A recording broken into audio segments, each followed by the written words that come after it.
चला फुलारी फूलों को। आपका बहुत बहुत धन्यवाद। दोनों सेवाओं को आप कितना मतलब अंतर इनमें महसूस करती है? सास तो बुआरी को गाली देती है। ऑल इंडिया ट्रांसफर्स होते थे, मेरा कोई एक फिक्स प्लेस नहीं है। ये लड़की तो बहुत ही बुद्धू है। वहाँ का म्यूजिक, आपके दिन भर खुश रहने का राज यही है, मतलब जो चेहरे पे। नमस्कार दगड़ियों, मैं छू उत्तराखंड की नौनी नलिनी गोसाई और आज आप सभी को स्वागत है हमारा विशेष पॉडकास्ट भेंट वार्ता में। और आज म्यार साथ म्यार दगड़िया। नमस्कार, मिचो हेमलता नेथानी। आइए आज हम आपको मिलवाते हैं एक ऐसी शख्सियत से जिनकी अच्छाई उनकी आंखों में झलकती है और जिनकी सच्चाई उनकी हंसी में ठहकती है। जी हाँ, the women with the heart of gold. हाँ दगड़िया, आप पर बिल्कुल ठीक समझी। हम बात करना छा उत्तराखंड की पहली महिला मुख्य सचिव आईएएस राधा रतूड़ी मैम के बारे में। और मैम ना सिर्फ पहली महिला मुख्य सचिव है उत्तराखंड राज्य की, बल्कि मैम ने ऐसे अच्छे काम किए हैं कि उनके कार्यों से प्रसन्न होकर सरकार ने उनको 2 बार एक्सटेंशन भी दिया है। तो मैम आपका बहुत बहुत स्वागत है उत्तराखंड की नौनी प्लेटफॉर्म पे। आपका बहुत बहुत धन्यवाद नलिनी और हेमलता। बहुत अच्छा लगा आप लोग यहाँ आए, धन्यवाद। मैम सबसे पहले शुरुआत होती है तो बचपन से ही होती है। सबसे पहले आपका जो बाल्यकाल है या आपकी जन्मस्थली है वो क्या है, और क्या कुछ आपकी बचपन की यादें हैं? ऐसा कोई इंसिडेंट है जो आप हमेशा याद करती हैं? देखिए, बचपन का अगर सोचें तो मेरे पिताजी क्योंकि सरकारी नौकरी में थे और उनके ऑल इंडिया ट्रांसफर्स होते थे, तो मेरा कोई एक फिक्स प्लेस नहीं है बचपन का। मेरा जन्म दिल्ली में हुआ, लेकिन मेरे पिताजी मध्य प्रदेश के रहने वाले थे और मध्य प्रदेश में बहुत कम रहे हम लोग, सिर्फ 4 साल रहे। उसके बाद ज़्यादातर मेरा बचपन बीता कैलकाटा में। स्कूलिंग मेरी मोस्टली कैलकाटा में हुई, तो वहाँ रहने का फ़ायदा ये हुआ कि बंगाली भाषा बहुत अच्छे से मैंने सीख ली। और यही कारण है कि आज मुझे गढ़वाली समझ में आती है, क्योंकि बंगाली और गढ़वाली दोनों सिस्टर लैंग्वेजेस हैं। जी जी। तो और कैलकाटा में रहने का ये भी फ़ायदा हुआ कि वहाँ का म्यूज़िक, वहाँ का कल्चर बहुत ही अच्छा है, तो वो सब हम लोगों ने सीख लिया। बचपन की जो यादें, जो अच्छी यादें नहीं हैं, वो ये है कि हर बार जब ट्रांसफ़र होता था तो नए स्कूल में जाना पड़ता था। तो नए स्कूल में जाना और फिर नई जगह में बहुत एडजस्टमेंट करना पड़ता था। फिर फ्रेंड्स नहीं होते, नए दोस्त बनाना। फिर शुरू में लोग सोचते थे कि अरे, जैसे हम कैलकाटा गए तो वहाँ पे उस समय हमें तो बंगाली समझ में आने लगी थी, बहुत जल्दी हम लोगों ने सीखा था। क्लास 2 में थे हम उस समय।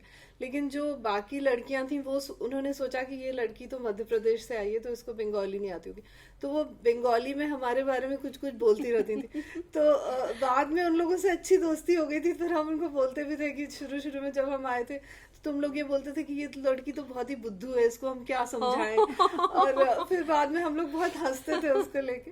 बट शुरू में एडजस्टमेंट में काफ़ी मुश्किल होता है, क्योंकि हर बार आप नए स्कूल में जाते हैं तो एडजस्ट करना पड़ता है। लेकिन बड़े होके शायद वही हम लोगों को ज़्यादा स्ट्रांग बना देता है। बिल्कुल सही बात है। तो मैम अगर हम अपने महिलाओं की बात करा, जनती दी भूली हमर नौनी बुआरी, तो वो सब जानना छेन कि आपक जो मॉर्निंग रूटीन च उ कन च आप एक्सरसाइज करदा, योगा करदा कि नहीं करदा, और कन फॉलो करदा आप, और काम अक बीच हम कन बैलेंस बना सकदा, यूँ सब चीज़ अक बीच स्ट्रेस मुक्त कन के रहना। हाँ, बहुत अच्छा आपने सवाल पूछा। तो जीवन में शायद यही सबसे ज़रूरी है कि आप कैसे लाइफ में बैलेंस बना के चलें। और क्योंकि मैं अब 38 साल से नौकरी कर रही हूँ, तो आपको अगर नौकरी पे आना है, एक समय का, एक बहुत ज़्यादा समय की वो बाध्यता रहती है। तो सुबह, एक तो मेरी बचपन से आदत है सुबह जल्दी उठने की, तो सुबह जल्दी उठ के अगर आप थोड़ा सा घूम लें, जैसे हम लोगों का छोटा सा गार्डन है, तो वहाँ पे बहुत अच्छा लगता है। सुबह के टाइम पे छोटी छोटी चिड़ियाँ आती हैं, बहुत सारी बर्ड्स आती हैं वहाँ पे, तो थोड़ा सा आप घूम लें, एकदम नेचर के, प्रकृति के करीब आ जाते हैं, तो बहुत अच्छा लगता है। और फिर मेरा एक रूटीन है, हम लोगों के घर में ही ट्रेडमिल है, तो एक छोटा सा जिम है घर के अंदर ही। तो ट्रेडमिल पे हम 10 मिनट 1 किलोमीटर दौड़ लेते हैं। उसके बाद थोड़ा सा योगा करते हैं 10 मिनट का, तो मेरा 20 मिनट में रूटीन हो जाता है। उसके बाद अपने घर का जो भी काम करना है और फिर तैयारी करना है, और 9 बजे फिर निकल जाना है ऑफिस के लिए। और फिर 9:30 से फिर ऑफिस की मीटिंग्स और ये सब शुरू हो जाता है। तो आपके दिन भर खुश रहने का राज यही है, मतलब जो चेहरे पे हंसी रहती है, स्ट्रेस मुक्त आप रहते हैं। हाँ, और एक और चीज है, एक्सरसाइज जब करते हैं तो साथ में म्यूजिक भी लगा लेते हैं। म्यूजिक का अरे बहुत वाह। शौक है मुझे, तो पुराने गाने सुनते हैं। और पुराने गाने वैसे हैं जो एक्चुअली मेरी माँ जो थी वो भी बहुत ज्यादा उनका बहुत अच्छा गाती थी, और वो सारे सॉन्ग्स उनसे कनेक्टेड रहते हैं। तो जब म्यूजिक लगा लेते हैं तो फिर लगता है कि अम्मा साथ में बैठी हैं, वो गा रही क्या हैं, बात। एक हम यादगार हो एक्सरसाइज जाती कर है। रहे हैं, तो वो याद हमेशा साथ में रहती है। उससे बहुत अच्छी फीलिंग रहती है पूरे दिन भर, फिर इंसान खुश रहता है, फ्रेश रहता है। आपकी खुशी के एक और राज की तरफ हम आते हैं। आप जीवन साथी के मामले में, रतूड़ी जी के मामले में खुद को कितना लकी मानती है? क्या आईपीएस की ट्रेनिंग इसीलिए थी? आईपीएस की ट्रेनिंग इसीलिए थी, ईश्वर बहुत, मतलब हम लोगों के साथ ईश्वर का बहुत आशीर्वाद रहा। और जीवन साथी के मामले में मैं बहुत सौभाग्यशाली हूँ, क्योंकि बहुत ही अच्छे जीवन साथी मिले मुझे, जो जो मतलब कंप्लीट एक दोस्ती के साथ हम लोगों की का रिश्ता शुरू हुआ, दोस्ती से फिर शादी में परिवर्तित हुआ। और उन्होंने हमेशा बैलेंस बना के लाइफ में चलने की जो बात है वो उनसे मैंने सीखा। क्योंकि परिवार और नौकरी, और बहुत डिफिकल्ट उनकी जॉब थी, पुलिस की नौकरी बहुत ही मुश्किल होती है। अभी उन्होंने एक पुस्तक भी लिखी है, खाकी में स्थित प्रज्ञ, जो उनके पुलिस के संस्मरणों के बारे में। तो अगर वो आप पढ़ेंगे तो उसमें हम दोनों के जीवन के बारे में भी लिखा हुआ है। और कैसे कैसे हम लोग दो अलग अलग प्रदेशों में थे, मैं मध्य प्रदेश काडर में थी, वो उत्तर प्रदेश में थे। फिर शादी के बाद काडर चेंज के लिए अप्लाई किया, पूरा 1 साल लगा काडर चेंज होने में, तो 1 साल हम लोग अलग अलग प्रदेशों में रहे। और कैसे बैलेंस करके चले। उसके बाद भी जैसे मेरे माता पिता थे, जैसे मेरे कोई भाई नहीं है तो हम लोग 2 बहनें हैं, छोटी बहन सिंगापुर में रहती है। तो उन्होंने कहा, माता पिता रिटायर हुए थे बॉम्बे से, फादर फिर लखनऊ आ गए थे, तो फिर हम लोग लखनऊ छोड़ के यहाँ आ गए। तो फिर रतूड़ी जी ने कहा कि आप भी देहरादून आ जाओ, तो उन्होंने भी उनको यहाँ बुला लिया। तो 2002 से फिर वो लोग हम लोगों के साथ थे। तो ये सब चीजें होती हैं, मतलब इस तरह का जीवन साथी मिले तो ईश्वर को धन्यवाद ही दे सकते हैं। तो हम इस जान चाहना कि जन आप भी दुई भूली जाए और आप अभी दुई नॉनी छिन, तो कंच नॉनी दगड़ मतलब कन रिश्ता तो जन एक फ्रेंड का रिश्ता, और इन नॉनी बारे में हम जान चाहना चाहो। क्या करती हैं और बेटियां क्या कर दी? नॉनी संग बहुत ही अच्छा रिश्ता है। और दोनों नॉनी बहुत ही प्यारी हैं। और बड़ी नॉनी जो है वो इस समय पेरिस में है। उसने पहले लॉ किया था, फिर लॉ में उसने 6 साल नौकरी करी मुंबई में। फिर उसने एमबीए किया पेरिस से, अब वो पेरिस में ही काम कर रही है। एक क्लाइमेट चेंज का स्टार्टअप है, उसमें वो काम कर रही है। तो बहुत अच्छा उसका काम चल रहा है। छोटी नौनी जो है वो दिल्ली में पढ़ी और उसने इंग्लिश लिटरेचर किया। उसके बाद उसने एक विषय पढ़ा, जेंडर स्टडीज़, उसमें मास्टर्स किया, उसने एमए किया। जेंडर स्टडीज़ मतलब जो संवेदनशीलता हम लोगों के बालिकाओं के लिए, महिलाओं के लिए जो समाज में होनी चाहिए संवेदनशीलता, उसी से रिलेटेड विषय है जेंडर स्टडीज़। तो वो पढ़ के अब वो दिल्ली में ही एक पॉलिसी बॉडी में काम कर रही है। और दोनों बहुत ही अच्छी हैं, बहुत अच्छी बेटियां हैं। और बेटियां तो वरदान होती हैं ईश्वर का, ये मुझे पूरा विश्वास है इस बारे में। और उन्होंने हमेशा बहुत मुझे प्रोत्साहित किया कि आप नौकरी मत छोड़िए।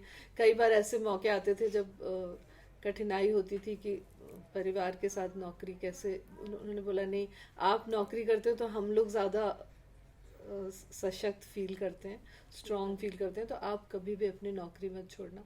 तो बच्चों ने बहुत इनकरेज किया, जीवन साथी ने इनकरेज किया, माता पिता हमेशा मेरे साथ रहे, क्योंकि उनको चिंता रहती थी कि बच्चों को छोड़ के तुम जाओगी।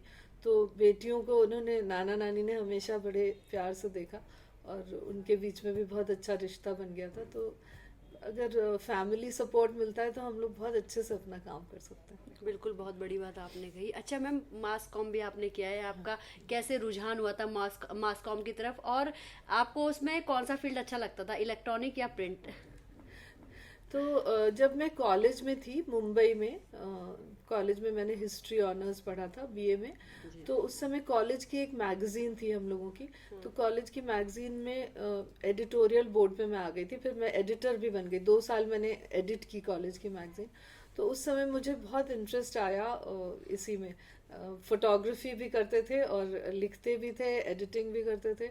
और पूरा जो मैगजीन को कैसे कंपोज करना है, प्रिंटर के पास लेके जाना है। उस समय तो प्रिंटिंग भी पुराने स्टाइल से होती थी, तो वो सब बहुत इंटरेस्टिंग लगा। तो मैंने बीए के बाद फिर मास कम्युनिकेशन का 1 साल का कोर्स किया। तो वो कोर्स भी बहुत इंटरेस्टिंग था। सो मेरा बेसिक इंटरेस्ट प्रिंट जर्नलिज्म की ओर था। और मैंने ट्रेनिंग करी, इंडियन एक्सप्रेस न्यूज़पेपर है बॉम्बे में, वहाँ पे ट्रेनिंग भी करी। और इंडिया टुडे मैगजीन में मेरी जॉब भी लग गई थी। लेकिन तब तक फिर मेरे फादर ने कहा कि तुम एक बार सिविल सर्विस का एग्ज़ाम दे दो। तो जब फर्स्ट टाइम मैंने एग्ज़ाम दिया तो उसी में मेरा सिलेक्शन हो गया था, इंडियन इंफॉर्मेशन सर्विस में, भारतीय सूचना सेवा। तो फिर उसके बाद तो सर्विस में ही लग गए। फिर पत्रकारिता का थॉट छोड़ दिया। लेकिन बहुत इंटरेस्टिंग लाइन है ये, आप सब लोग जो कर रहे हैं, क्योंकि जो प्रजातंत्र है, हम लोगों का डेमोक्रेटिक सिस्टम है भारत में, प्रजातंत्र में ये बहुत ज़रूरी है कि सरकार और जनता के बीच में एक सेतु हो, और वो पत्रकारिता से होता है। जो पत्रकार हैं, जो हमारा मीडिया है, उसकी बहुत महत्वपूर्ण भूमिका है जनता को ये बताने के लिए कि सरकार में क्या हो रहा है, क्या अच्छे काम हो रहे हैं, क्या गलत हो रहा है। और सरकार को भी जनता का फीडबैक पत्रकारिता के थ्रू मिलता है, मीडिया के थ्रू मिलता है कि आपकी क्या पॉलिसी गलत है, किस चीज़ से जनता को राहत नहीं मिल रही है। तो हम लोग भी जैसे सरकार में अगर काम करते हैं, तो जब आप लोगों का फीडबैक मिलता है, तो उससे हम लोग अपने गवर्नेंस को बेहतर बना सकते हैं। जैसे मैम आपका आईपीएस का भी रहा, ट्रेनिंग करके बीच में छोड़ा, फिर आपका आईएएस का रहा, तो दोनों ट्रेनिंग में या काम में आप कितना अंतर देखते हैं? क्योंकि आपके घर में तो है ही अभी भले से आपका सफर ट्रेनिंग तक रहा, तो दोनों सेवाओं को आप कितना मतलब अंतर इनमें महसूस करती है? आईपीएस की मैंने एकेडमी में पूरी ट्रेनिंग ऑलमोस्ट कर ली थी फर्स्ट, क्योंकि फेज 1 होता है। उसके बाद हम, तब तक आईएएस में सिलेक्शन हो गया था, तो हम यहाँ आ गए थे मसूरी के एकेडमी में। तो दोनों की ट्रेनिंग में तो बहुत अंतर है, क्योंकि आईपीएस की ट्रेनिंग में आउटडोर ट्रेनिंग का ज़्यादा इम्पोर्टेंट रोल होता है, और बहुत बहुत इंटरेस्टिंग है, मतलब बहुत रोचक प्रशिक्षण है जो आईपीएस का होता है, क्योंकि उसमें बहुत वैरायटी है। उसमें आप रॉक क्लाइंबिंग भी करते हैं, राइडिंग, हॉर्स राइडिंग करते हैं, राइफल शूटिंग, और मतलब तरह तरह की ट्रेनिंग होती है। उसमें गेम्स का बहुत इंपॉर्टेंट रोल होता है, सारे खेल वहाँ पे सिखाते हैं। और आईएएस की ट्रेनिंग ज़्यादा इंडोर ओरिएंटेड है, यहाँ पे क्लासेस ज़्यादा होती हैं। जो आपने बोला जॉब के बारे में, तो सबसे अच्छी बात ये रही कि क्योंकि आईएएस आईपीएस दोनों जो जॉब्स हैं, ये ऑल इंडिया सर्विसेज हैं। ऑल इंडिया सर्विस का मतलब होता है कि आपका सिलेक्शन पूरे देश से होता है, उसके बाद आपको एक स्टेट का कार्डर अलॉट हो जाता है। तो क्योंकि ये आप राज्य सरकार के साथ काम करते हैं, दोनों आईएएस और आईपीएस अधिकारी, तो इसलिए राज्य सरकार के काम को समझ के, एक दूसरे के काम को समझ के काम करने में हम लोगों को बहुत आसानी हुई। तो ये बहुत अच्छा एक पार्टनरशिप रही उस हिसाब से। अच्छा मैम, आप मुख्य सचिव हैं, आजकल स्टेट के कुछ मुद्दों पे हम नज़र डालें तो स्टेट में भू कानून को लेके आप देख रहे हैं कितने जन आंदोलन हो रहे हैं। दूसरी बात, अंकिता भंडारी हत्याकांड को लेके भी लोग बातें कर रहे हैं कि सरकार इस मामले में तेजी दिखाए, तो क्या कुछ कहेंगे इस पे? देखिए, जो अंकिता वाला दुखद कांड हुआ था, उसमें पुलिस विभाग की तरफ से पूरा इन्वेस्टिगेशन हो गया था, और अब इस समय वो कोर्ट में केस चल रहा है। और प्रजातंत्र में देखिए 3 स्तंभ होते हैं, जो एग्जीक्यूटिव, जुडिशरी और लेजिस्लेचर। तो हम लोग एग्जीक्यूटिव के पार्ट हैं, जो कार्यपालिका है, और दूसरा पार्ट है जो जुडिशरी है, वो न्यायपालिका है। तो न्यायपालिका में हम लोग बिल्कुल दखल नहीं दे सकते, वो यहाँ पे स्वतंत्र न्यायपालिका है, जो प्रजातंत्र के लिए बहुत इम्पोर्टेंट है। इस समय वो केस कोर्ट में है, तो इस समय हम लोग उसके बारे में बात भी नहीं कर सकते। वो एक उनके जो केस चल रहा है उसमें इंटरफेरेंस माना जाएगा। तो इसमें बहुत सही इन्वेस्टिगेशन हुआ था, और अब न्यायपालिका के ऊपर है कि वो हम लोगों को न्याय देंगे इस केस में। दूसरा, आपने भू कानून की बात पूछी। भू कानून के विषय में अभी काफ़ी मीटिंग्स हम लोगों ने करी हैं। माननीय मुख्यमंत्री जी के निर्देशानुसार हर एसडीएम स्तर पे स्टेक होल्डर्स कंसल्टेशन हुए, जिससे जो उत्तराखंड की जनता है उनके क्या विचार हैं ये सामने आना बहुत ज़रूरी है। क्योंकि भू कानून ऐसी चीज है जो सबको प्रभावित करती है। और जो भी भू कानून में संशोधन लाना है वो हम लोग चाहते हैं कि उसमें किसी के साथ कोई अन्याय ना हो, उत्तराखंड की जनता के साथ कोई अन्याय ना हो, यही प्रयास है। और एक सशक्त भू कानून आएगा। अब जो अगला विधानसभा का सत्र है उसमें हम लोग कानून में जो भी संशोधन है वो लेके आएंगे। जी मैम, महिलाओं की आर्थिक आज़ादी की अगर बात करें तो आपको क्या लगता है कितनी ज़रूरी है ये महिलाओं के लिए आज के समय में? ये आपने सबसे महत्वपूर्ण विषय आपने उठाया है, क्योंकि महिलाओं की जब तक महिलाओं का की प्रतिभागिता अर्थव्यवस्था में नहीं होती तब तक कोई भी देश या प्रदेश प्रगति नहीं कर सकता। तो जब हम लोग एक विकसित भारत की बात कर रहे हैं और विकसित उत्तराखंड की बात कर रहे हैं, तो जो हमारी महिलाएं अभी घर के काम करती हैं या खेत में काम करती हैं, जब तक वो वर्क प्लेस में नहीं आएंगी, कार्यस्थल पे, क्योंकि जो अभी उनका घर का काम है या खेत का काम है उसका आर्थिक आकलन नहीं होता है। तो जो आर्थिक आकलन जिस काम का होता है उसमें जब महिलाओं की प्रतिभागिता होगी तब हमारे प्रदेश का जीएसडीपी बढ़ेगा, देश का जीडीपी बढ़ेगा और हम लोग वास्तव में एक विकसित देश बन जाएंगे। जी, अगर हम बात करदा उत्तराखंड बारे में, तो उत्तराखंड की सबसे अच्छी चीज़ आपसे के लगत, और एमपी जन आपक मैथ उन्हें और उत्तराखंड का बुआरी वे गयो, तो के डिफरेंस लगता आपसे दो जगह में? और तक क्या अच्छू चाहिए क्या अच्छू हाँ, नहीं, मुझे कोई डिफरेंस नहीं लगता है, क्योंकि मध्य प्रदेश के लोग भी बहुत सरल और ईमानदार हैं और उत्तराखंड के लोग भी बहुत सरल और ईमानदार हैं। और यहाँ की जो सबसे अच्छी बात है, उत्तराखंड का मन की बहुत ही अच्छू छ। और उत्तराखंड की संस्कृति छ, बहुत ही समृद्ध संस्कृति छ। और यहाँ का संगीत, तो ये सब चीज़ें बहुत अच्छी लगती हैं। अभी कल यहाँ पे हम लोगों का प्रवासी सम्मेलन हुआ था, जिसमें देश के दुनिया के अलग अलग देशों से 17 देशों से प्रवासी भाई बहन यहाँ आए हुए थे। पूरा एक दिन का सम्मेलन था, पूरे दिन हम लोगों ने उनके साथ बिताया कल का, और इतनी अच्छी चर्चा हुई। और हमारे प्रवासी भाई बहन भी उत्तराखंड के विकास में अपना योगदान देंगे, वो एक एक गांव गोद लेंगे, ये मुहिम हम लोग चला रहे हैं। और इससे आपको पता चलता है कि उत्तराखंड के लोग और यहाँ की संस्कृति कितनी अच्छी है, क्योंकि जहाँ भी उत्तराखंड के लोग जाते हैं, दुनिया के जिस भी कोने कोने में जाते हैं, वहाँ पे उनकी ईमानदारी, उनकी मेहनत, उनकी सत्यनिष्ठा से एक अलग पहचान उनकी उभर के आती है। और हर जगह लोग इतनी तारीफ करते हैं कि यहाँ के लोग बहुत ही अच्छे हैं। तो मेरा बहुत सौभाग्य है कि मेरा विवाह उत्तराखंड में हुआ, और मुझे यहाँ आने का और यहाँ के लोगों के साथ काम करने का मौका मिला।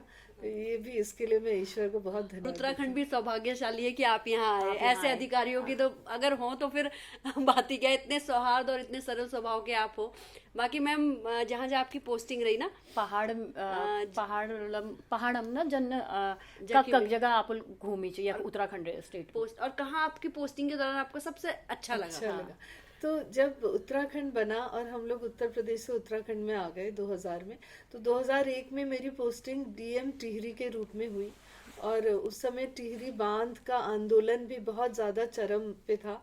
तो मतलब हम लोग निरंतर आंदोलन से जूझते रहते थे। लेकिन टिहरी के जो लोग हैं, और विशेष रूप से जो बांध बन रहा था, जो गांव डूब में आने वाले थे, डूब क्षेत्र में, उन गांवों के साथ मेरी बहुत निकट से मेरी वार्ता होती थी, वहाँ की महिलाओं के साथ। और क्योंकि टिहरी जनपद में मेरी फर्स्ट पोस्टिंग हुई यहाँ पे, तो मेरा बहुत ज़्यादा अटैचमेंट है टिहरी से। और वहाँ के लोग इतने अच्छे हैं, आप लोगों ने सुना भी होगा, बहुत सारे वहाँ पे इस तरह के वाक़ये हुए थे कि जैसे लोग बहुत नाराज़ हैं और बहुत मतलब गाली दे रहे हैं सब महिलाएं।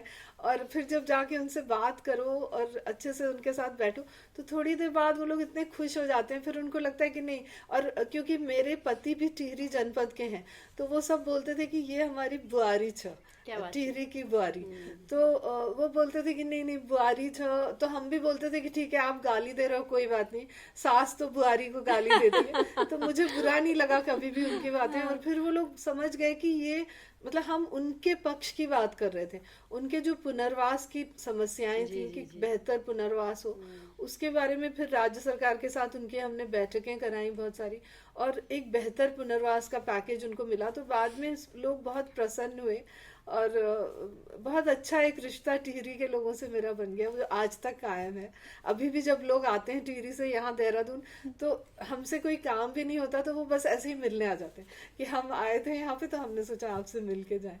तो बहुत आत्मीयता है, बहुत अच्छा लगता है। मैम वो दिखता भी है, जब भी आपकी वीडियो जाती है सबसे ज्यादा कमेंट टिहरी के लोग उसमें करते सही हैं। है। बिल्कुल, और पुनर्वास वाली बात तो वाकई में बहुत सही है, क्योंकि वो इतना अच्छा आपने किया कि हमें भी लगता है काश हम भी टिहरी के होते।